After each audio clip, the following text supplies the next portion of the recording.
নমস্কার, আমি Rimon. Welcome to বিদ্যা কোচ। তো তোমাদের এসএসসি গ্রুপ সি এবং গ্রুপ ডি এদের এক্সাম ডেট একটা মোটামুটি উঠে এসেছে এবং মোস্ট প্রবাবলি যেই ডেট দুটো আমাদের এখানে এসেছে সেই ডেটেই কিন্তু তোমাদের এক্সাম হওয়ার সম্ভাবনাটা খুব বেশি রয়েছে। তো সেই দিক থেকে আমরা আজকে এই এক্সাম ডেটের ব্যাপারে জানবো এবং আমরা এখানে প্রিপারেশন স্ট্র্যাটেজির ব্যাপারে জানবো। কারণ তোমরা ভালো মতো জানো এসএসসি গ্রুপ সি এবং গ্রুপ ডি এই চাকরি দুটো কিন্তু ভীষণ লোভনীয় একটা চাকরি। কারণ তোমরা ভালো মতো জানো আমাদের ওয়েস্ট বেঙ্গলে আদার্স যে সমস্ত ডিপার্টমেন্টগুলো রয়েছে সেইগুলোর তুলনায় স্কুলের চাকরিতে কিন্তু ছুটির সংখ্যাটা তুলনামূলকভাবে একটু বেশি থাকে। তো সেদিক থেকে আমাদের এখানে প্রিপারেশন স্ট্র্যাটেজিটার উপরে খুব বিশাল হারে জোর দিতে হবে। কারণ দেখো এই মুহূর্তে প্রিপারেশন সবাই নিচ্ছে। তোমরা জানো হিউজ পরিমাণে ফর্ম ফিল আপ হয়েছে। মোটামুটি ৮,০০০ মতো ভ্যাকেন্সি রয়েছে। আমি আবারও বলছি, এক্সপিরিয়েন্সের নাম্বার হ্যান-ত্যান ওইসবে এই মুহূর্তে মাথা ঘামিয়ে লাভ নেই। কেউ কিন্তু ছেড়ে কথা বলবে না।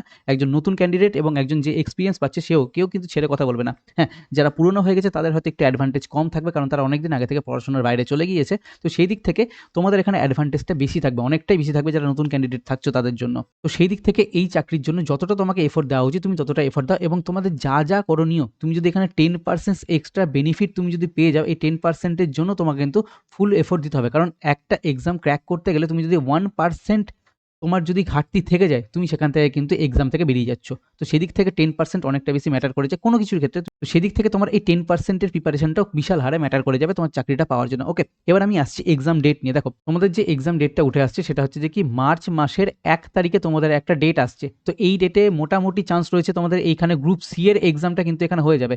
এরপরে 8 তারিখ রয়েছে। 8 তারিখ মোস্ট প্রবাবলি এক্সাম হয়তো হবে না তোমাদের। এরপরে নেক্সট রবিবার পড়ছে 15 তারিখ। এই 15 তারিখে তোমাদের এসএসসি গ্রুপ ডি এর এক্সামটা হওয়ার কিন্তু চান্স রয়েছে খুব বিশাল হারে। খুব তাড়াতাড়ি হয়তো তোমরা এটার অফিসিয়াল নোটিফিকেশন তোমরা পেয়ে যাবে। এখন মোটামুটি বিভিন্ন নিউজ পেপারে, পত্রিকাতে, বিভিন্ন জায়গাতে কিন্তু আমাদের এই জিনিসগুলো উঠে আসছে। তো সেদিক থেকে তোমরা জাস্ট দুটো ডেট মাথায় রাখো, একটা হচ্ছে যে কি মার্চ মাসের 1 তারিখ এবং একটা 15 তারিখ। তো তোমাকে এখন মার্চ মাসের 1 তারিখ এই ডেট নিয়ে চলতে হবে। তুমি এখানে জানুয়ারি মাসে তুমি এখানে আরো 10 দিন পাচ্ছ, আর তোমার এখানে ফেব্রুয়ারির মাসে রয়েছে তোমার আরো 28 দিন। তুমি মোটামুটি এখনো এই 38 দিন সময় পাচ্ছ। এই 38 দিন বাদ দাও, আমি আরো কম করে ধরলাম, সরস্বতী পুজো টুজো আছে। তোমার হাতে এখন ধরে রাখো তুমি 30 দিন পাচ্ছ। এই 30 দিনের মধ্যে নিজেকে এমনভাবে প্রিপেয়ার করো যেন তুমি চাকরিটা পেতে পারো। কারণ এই যে এই একটা সুযোগ, এটা কিন্তু 10 বছর পর পাচ্ছ, এটা কিন্তু কেউ ভুলে যেও না। ভেবো না যে তুমি এরপরে আবার একটা সুযোগ পাবে বা কিছু একটা। তুমি জানো না এরপরে কি সিচুয়েশন আসতে চলেছে। ভোট পেরিয়ে যাওয়ার পর সিচুয়েশন কি দাঁড়াবে তুমিও জানো না, আমিও জানি না। এরপরে কবে এক্সাম বেরোবে, কি এক্সাম বেরোবে, কিচ্ছু কোনো কিন্তু ঠিক ঠিকানা নেই। তো সেই দিক থেকে যে একটা সুযোগ পাচ্ছ, যে একটা মাস তোমাদের ঠিক মতো করে খাটতে হবে। দেখো এই কথাগুলো প্রত্যেকেই তোমরা জানো, বাট স্টিল কেউ একজন যদি তোমাকে এই কথাগুলো দ্বিতীয়বার করে মনে না করিয়ে দেয়, অনেকে কিন্তু এই জিনিসগুলোকে সিরিয়াসলি নেয় না। তো সেই দিক থেকে বলছি একটু সিরিয়াসলি নাও। এই একটা মাস নিজেকে একটু তৈরি করে নাও এবং তুমি সঠিকভাবে প্রিপারেশন করো। তোমার নিজের হাতে যেটুকুটা আছে সেটুকুটা তুমি খাটাখাটনি করো। দেখো ডেফিনেটলি তোমরা এক্সাম ক্র্যাক করার মতো জায়গাতে পৌঁছে যাবে। এবার আমি আসছি প্রিপারেশন স্ট্র্যাটেজি এই মুহূর্তে কি হওয়া উচিত সেটা নিয়ে। দেখো প্রিপারেশন স্ট্র্যাটেজি বলতে গেলে সবথেকে প্রথমে আমাকে আসতে হবে কি এখানে আমাদের সিলেবাসে কি রয়েছে না রয়েছে সেই জিনিসটা দেখতে হবে। আমি অলরেডি সিলেবাস ডিসকাস করেছি। তো সেদিক থেকে জেনারেল অ্যাওয়ারনেসে 20 নাম্বার রয়েছে। তুমি এখানে যে কটা টপিক রয়েছে A to Z তুমি দেখতে পারো, এখানে প্রত্যেকটা টপিক থেকে তোমার কিন্তু কোশ্চেন 100% মাস্ট হবে। হতে পারে কোনো টপিক থেকে একটা কোশ্চেন, কোনো টপিক থেকে দুটো এবং কোনো টপিক থেকে 3টে কোশ্চেনও তুমি দেখতে পেতে পারো। তো কি পাবে না পাবে সেটা কিন্তু এখনো অবধি বলা যাচ্ছে না। তো প্রত্যেকটা টপিক থেকে তুমি এখানে কোশ্চেন পাচ্ছ, এটা একটা আমাকে মাস্ট ধরে নিয়ে চলতে হবে। সেকেন্ড জায়গা কেউ লাইটলি নেবে না। 10 নাম্বার আছে, বাট 10 নাম্বার আছে তোমার পুরোপুরি ওভারঅল এইখানে 60 এর মধ্যে 10 নাম্বার আছে। তো এই 10 নাম্বারের জায়গাতে তোমাকে কিন্তু অন্য কারোর থেকে এগিয়ে আসতে হবে। কারণ কি হচ্ছে জিকেতে মোটামুটি তোমাদের যা সিচুয়েশন থাকবে সবার অলমোস্ট একই রকম থাকবে। রিজনিং হচ্ছে যে কি একটা সোজা ইজি একটা পার্ট, যা জিনিস থাকবে ম্যাক্সিমাম স্টুডেন্ট এই রিজনিং করে আসবে। এই অ্যারিথমেটিকের এই একটা জায়গা, এখান থেকে যারা চাকরি পাওয়ার মতো ক্যান্ডিডেট, এখান থেকে তুমি এই রিজনিং আর ম্যাথে এরা 30-এ 30 তোলার পুরোপুরি চেষ্টা করবে। খুব বেশি হলে হয়তো একটা কোশ্চেন ছাড়া যেতে পারে, সেটা আলাদা ব্যাপার। বাট এর থেকে বেশি তুমি এখান থেকে নাম্বার হারাতে পারবে না। তুমি যদি এখান থেকে নাম্বার হারাচ্ছ, তুমি জানছো যে কি তুমি এক্সাম থেকে আস্তে আস্তে বাইরে চলে যাচ্ছ, কারণ কম্পিটিশন অতটাই বেশি হবে। তো সেই দিক থেকে বি কেয়ারফুল। এখন থেকে যা করার করো। এক্স্যাক্টলি সেম লজিক খাটছে কি আমাদের এখানে গ্রুপ ডি এর ক্ষেত্রে। ওটা গ্রুপ সি এর সিলেবাস ছিল, এটা গ্রুপ ডি এর ক্ষেত্রে তুমি রিজনিং এ 10 পাচ্ছ, অ্যারিথমেটিকে 10 পাচ্ছ, মানে তুমি এখানে 20 নাম্বার পাচ্ছ। আর টোটাল নাম্বার হচ্ছে কত 40। তাহলে তুমি এখানে 40 এর মধ্যে 20 পাচ্ছ তুমি ম্যাথ আর রিজনিং থেকে। আর এখানে তার মানে তোমার কাছে 50% ওয়েটেজ তুমি এখান থেকে পাচ্ছ। ক্লিয়ার এই জায়গাটাতে? এক্স্যাক্টলি তুমি এখানে এই জেনারেল অ্যাওয়ারনেসে 20 নাম্বার পাচ্ছ এবং এখানে দেখো টপিক কিন্তু অনেকটা কম রয়েছে। যেই টপিক কম রয়েছে তার মানে তুমি এখান থেকে ধরে রাখো ইন্ডিয়ান হিস্ট্রি, জিওগ্রাফি এগুলো থেকে কিন্তু খুব ভালোভাবে, ইনফ্যাক্ট কনস্টিটিউশন এইগুলো থেকে কোশ্চেনের সংখ্যা কিন্তু যথেষ্ট ভালো মতো তুমি পেতে পারো। খুব বিশাল চান্স রয়েছে এখান থেকে। ওকে, তো সেই দিক থেকে নিজেকে একটু ঠিকঠাক মতো করে প্রিপেয়ার করো এবং প্রিপেয়ার করার জন্য সবথেকে বেস্ট হচ্ছে এই মুহূর্তে যে মক টেস্ট তোমাকে দিতে হবে। কারণ তোমার হাতে আর বেশি দিন সময় নেই। আমি 30 দিন নিয়ে চলছি। এবার তোমাকে 30 দিনের মধ্যে তুমি যত বেশি মক পারলে ডেইলি একটা করে মক দাও। এই 30 দিনের মধ্যে তুমি যত বেশি মক পড়ো তত বেশি তোমাদেরকে মক প্র্যাকটিস করতে হবে। এবং তোমরা মক টেস্টের জন্য আমি তোমাদের বলছি, আমাদের এখানে এসএসসি গ্রুপ সি এর মক টেস্ট আমরা নিয়ে এসেছি, তোমরা জানো ভালো মতো করে। আমরা এখানে টোটাল 15টা মক টেস্ট নিয়ে এসেছি, একদম পুরোপুরি আপডেটেড যে সিলেবাস আছে নিউ প্যাটার্ন ওয়াইজ যাটা সিলেবাস দেখাচ্ছি সেই সিলেবাস ওরিয়েন্টেড পুরো আমি এখানে মক টেস্ট নিয়ে এসেছি। এক্সাম ওরিয়েন্টেড মক থাকে।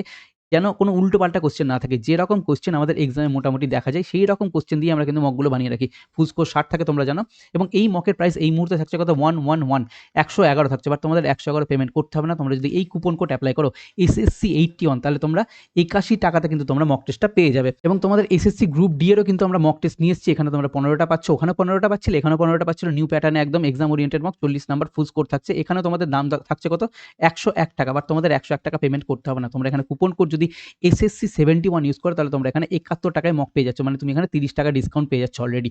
ক্লিয়ার? তাহলে তোমরা যারা চাইছো এই মকগুলো পারচেস করতে কোথা থেকে নেবে আমি তোমাদের একটু বলে দিই। দেখো আমাদের এই অ্যাপ রয়েছে বিদ্যাকোষ বাই রিমন স্যার। তোমরা এটা প্লে স্টোর থেকে ডাউনলোড করবে। ডাউনলোড করার পর তোমরা দেখবে যে কি এরকম একটা ইন্টারফেস খুলে যাচ্ছে। তোমরা সেখান থেকে রেজিস্টার করবে আগে নিজের ইমেল আইডি ফোন নাম্বার দিয়ে। তারপর তোমরা সেগুলো দিয়ে আবার এখানে লগইন করবে। ইমেল আইডি ফোন নাম্বার কিছু একটা দেবে, দিয়ে তোমরা পাসওয়ার্ড দিয়ে তোমরা এখানে লগইন করবে। লগইন করলে তোমাদের দেখবে যে কি এরকম একটা ইন্টারফেস খুলে যাচ্ছে পুরো। এখানে তোমরা দেখবে যে কি পেড মক টেস্ট সেকশন রয়েছে। পেড মক টেস্ট সেকশনের মধ্যে তোমরা কিন্তু আমাদের ফ্রি মকটাও অ্যাটেম্প করতে পারবে, যেখানে আমরা এই মকগুলোর যে ডেমো হিসাবে দিয়ে রেখেছি। এখানে একটা মক ডেমো হিসাবে দেওয়া রয়েছে, এখানেও একটা মক ডেমো হিসাবে দেওয়া রয়েছে। এই ডেমো মক ফ্রি মকগুলো তোমরা কিন্তু এই পেড মক টেস্টের মধ্যেই পাবে, ফ্রি মকে কিছু পাবে না। তুমি যখন দেখবে পেড মক টেস্টে ক্লিক করছো তোমাদের সামনে দেখবে যে কি এরকম একটা ইন্টারফেস খুলে যাচ্ছে। এই অল টেস্টের সেকশনে তুমি দেখতে পাবে যে আমাদের এতগুলো টেস্ট চলছে এই মুহূর্তে। এখানে আছে গ্রুপ সি এর মক আর এখানে আছে কি গ্রুপ ডি এর মক। তোমরা চাইলে এখান থেকে এই ভিউ ডেমোতে গিয়ে তোমরা এখানে যে একটা করে ফ্রি মক রয়েছে ফ্রি মকগুলো তোমরা এখানে ভিউ ডেমোতে গিয়ে অ্যাটেম্প করতে পারো এবং তোমরা এখান থেকে দেখতে পারো যে আমাদের কোশ্চেনের কোয়ালিটি কেমন রয়েছে। তোমরা জানো যে কি আমাদের কোশ্চেনের কোয়ালিটির জন্য আমরা ভীষণভাবে প্রসিদ্ধ। আমাদের জানা যায় যে কোশ্চেনের কোয়ালিটি ভালোর জন্য আমরা উল্টোপাল্টা কোশ্চেন করি না, পুরোপুরি এক্সাম রিলেভেন্ট যে কোশ্চেন হওয়া আছে এক্স্যাক্টলি ওরকম টাইপের কোশ্চেন করি। প্রেডিক্ট করার চেষ্টা করি যে কি না এক্সামে আগামী দিনে এই রকম টাইপের কোশ্চেন আসতে পারে। ওই জিনিসটা কমন পাওয়ার কথা আমি একদমই বলছি না। এক্সামে এই মক দিয়ে কোনোদিনও কমন পাওয়া যেতে পারে না। হ্যাঁ, লাকিলি যদি একটা দুটো কোশ্চেন মক থেকে পড়ে গেল সেটা আলাদা ব্যাপার। বাট আমরা কমন দেওয়ার কোনোদিনও কোনো কাউকে কিন্তু প্রমিস করি না। তো সেদিক থেকে নিজের প্রিপারেশন তোমার এখন কোন জায়গায় রয়েছে সেইটা বোঝার জন্য তোমাদের আমি মেনলি এই মকগুলো দিতে বলছি এবং এই মকগুলোর থ্রুতে তোমরা তোমাদের প্রিপারেশনটাকে আরও ইমপ্রুভ করতে পারবে কোন কোন জায়গায় ভুল হচ্ছে না হচ্ছে সেটা দেখে। তো ডেফিনেটলি তোমরা এখানে বাই নাও ক্লিক করে তোমরা SSC গ্রুপ সি এবং গ্রুপ ডি এর মকটা পারচেস করতে পারো। তো প্রিপারেশনের জন্য আমি তোমাদের যেটা বললাম সবথেকে প্রথমে হচ্ছে যে কি আমাদের এখানে স্ট্র্যাটেজি মেনটেন করে পড়াশোনা করতে হবে। এই মুহূর্তে আমাদের সিলেবাস যা হয়ে গেছে কমপ্লিট হয়ে গেছে ডেফিনেটলি প্রত্যেকের। এবার সিলেবাসটাকে আমরা এই মুহূর্তে রিভিশন আর আমরা এখানে প্র্যাকটিস এই দুটোর উপর যোগ দেব। এই রিভিশন এবং প্র্যাকটিস এই দুটো ম্যাক্সিমাম পার্ট ডিপেন্ড করছে কোথায় মক টেস্টের উপরে। তুমি যখনই মক টেস্ট দেবে তখনই তুমি বুঝতে পেরে যাবে তোমার কোন পার্টটাতে প্রবলেম আছে। তুমি হয়তো এখানে ম্যাথের কোনো একটা চ্যাপ্টারে প্রবলেম রয়েছে, তুমি সেই প্রবলেমটাকে তুমি মক না দিলে বুঝতে পারবে না, তোমার ধরার ক্ষমতা নেই। তুমি যদি নর্মাল প্র্যাকটিস করো তোমার মনে হবে যে প্র্যাকটিস করে যাচ্ছ রিভিশন করে যাচ্ছ, বাট তুমি ধরতে পারবে না। তুমি যখন দেখবে মক দিচ্ছ তোমার দেখবে যে জিকেতে খুব বিশাল কিন্তু ভালো স্কোর হচ্ছে না। তুমি মোটামুটি দেখছি যে জিকেতে যে আমাদের 20টা কোশ্চেন থাকছে এই 20 নাম্বারের মধ্যে তোমার হয়তো এখানে জিকেতে 10 পাচ্ছ।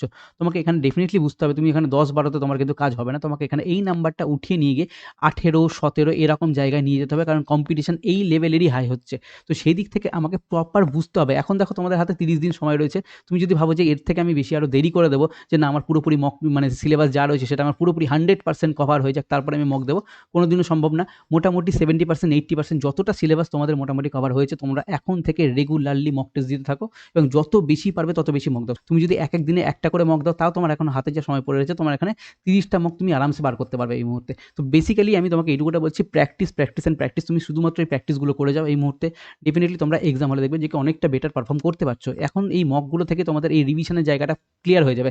তুমি বুঝতে পারবে যে কোন জায়গায় তোমার রিভিশন দরকার, তুমি এই মক টেস্ট দিলেই বুঝতে পারবে। ওকে, তো সেই দিক থেকে মক টেস্ট দেওয়াটা ভীষণভাবে জরুরি। এই মুহূর্তে নতুন করে আলাদা কোনো এক্সট্রা জিনিস তোমাদের পড়ার খুব একটা নিড নেই, কারণ সিলেবাস যথেষ্ট ছোট ছিল। আই থিঙ্ক কভার হয়ে গেছে। যে 2-4টে চ্যাপ্টার তোমাদের এখনো কমপ্লিট হয়নি, ডেফিনেটলি আমি বলবো খুব তাড়াতাড়ি তোমরা এখানে এক সপ্তাহের মধ্যে সেই চ্যাপ্টারগুলোকে কমপ্লিট করো।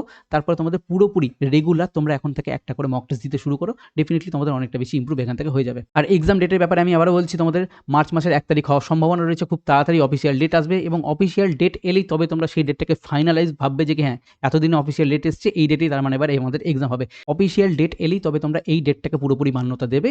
যেহেতু আমাদের একটা ডেট উঠে আসছে তো সেই দিক থেকে এই ডেটটাকে তোমরা মোটামুটি ধরে নিয়ে চলো এবং এরকমভাবে নিজের প্রিপারেশনটাকে শুরু করে দাও। এবং তোমরা জানো তোমাদের হাতে আর খুব বেশি দিন সময় নেই, তো এই মুহূর্তে এই চাকরিটাকে খুব ভীষণভাবে প্রায়োরিটাইজ করো। কেউ এই এক্সামটাকে লাইটলি নেবে না, কারণ তোমার মতো প্রিপারেশন তুমি ভাবছো যে কি আমি কম্পিটিটিভে প্রিপারেশন নিচ্ছি এবং আমার মতো খুব বেশি জন নেই এইখানে এই প্রিপারেশন নেওয়ার। ভুলে যেও না, এখানে আমাদের ফর্ম ফিল আপের সংখ্যাটা নিয়ার অ্যাবাউট আমি যতটা জানি 16 লাখের কাছাকাছি। তোমাকে কেউ ছেড়ে কথা বলবে না। তোমার এখানে আমাদের ওয়েস্ট বেঙ্গলে যদি টাফ কম্পিটিশন দেওয়ার মতো যদি কেউ থাকে আমি তোমাকে বলে দিচ্ছি বেশি জন নেই। এই 50,000 জন তোমার এখানে রয়েছে যারা মোটামুটি তোমাকে হাইলি টাফ কম্পিটিশন দেবে। এই 50,000-এর মধ্যে কিন্তু নিজেকে আনা খুব বিশাল মুশকিলও হয়ে যেতে পারে, আমি তোমাকে এটা বলে দিচ্ছি। সেদিক থেকে। এই ১৬,০০,০০০ একটা এত বড় নাম্বার যা আছে, বাট তোমাকে এই ৫০,০০০ এর মধ্যে তুমি নিজেকে আনতে পারবে কিনা সেটা হচ্ছে একটা বড় কোয়েশ্চেন। কারণ এই ৫০,০০০ থেকে ১,০০,০০০ স্টুডেন্ট এরকম থাকবে যারা ভালো মতো করে প্রিপেয়ার করছে। কিন্তু এই ১,০০,০০০ এর মধ্যে কিন্তু ৫০,০০০ এমনিতেই বাদ চলে যাবে।